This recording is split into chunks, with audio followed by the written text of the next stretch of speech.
Water apple juice எப்படி செய்கிறதுன்னு பார்த்துடலாமா? இதுக்கு பார்த்திங்கன்னா நான் ஒரு 7 வாட்டர் ஆப்பிள் எடுத்திருக்கேன். இது பார்த்திங்கன்னா வந்து 10 ரூபான்னு சொல்லி நான் வாங்கினேன். இது கூட கொஞ்சம் புதினா இலை, ஒரு அரை எலுமிச்சம்பழம், இதை வந்து யூஸ் பண்ணி செய்கிறதுனால ஒரு ரெஃப்ரெஷிங்காக இருக்கும்.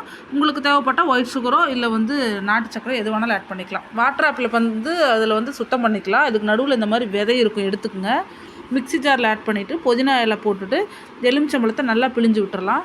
கொஞ்சமாக தண்ணி விட்டு நல்லா அரைச்சிக்குங்க. அரைச்சதுக்கப்புறம் நமக்கு தேவையான அளவுக்கு இதில் வாட்டர் வந்து ஆட் பண்ணிவிட்டு ஃபுல்லாக வந்து நம்ம வடிகட்டிக்கலாம். நான் வந்து ஒயிட் சுகர் வந்து ஆட் பண்ணியிருக்கேன், பொடி பண்ண சக்கரை. நீங்கள் வந்து மிக்ஸி ஜாரில் அரைக்கும்போது கூட நீங்கள் சர்க்கரை சேர்த்து வந்து அரைச்சிக்கலாம். அரைச்சிட்டு நல்லா வடிகட்டிக்குங்க. ஓவர் நைட் ஊற வச்ச சியா சீட்ஸ் பார்த்திங்கன்னா நான் வந்து ஆட் பண்ணியிருக்கிறேன். இது கூட உங்களுக்கு தேவைப்பட்டால் ஐஸ் கட்டி போட்டுக்கலாம். குடிச்சு பாருங்கள், ரொம்ப ரொம்ப சூப்பராக இருக்கும், உடம்புக்கு ரொம்ப நல்லது. வாட்டர் ஆப்பிள் பார்த்திங்கன்னா வந்து புற்றுநோய் எதிர்க்கிற சக்தி கூட வாட்டர் ஆப்பிளுக்கு இருக்குது. நோய் எதிர்ப்பு சக்தி வந்து அதிகமாக இருக்குது. நிறையா கால்சியம், விட்டமின்ஸ் எல்லாம் இதில் அடங்கியிருக்கு. நீங்களும் ட்ரை பண்ணி பாருங்கள்.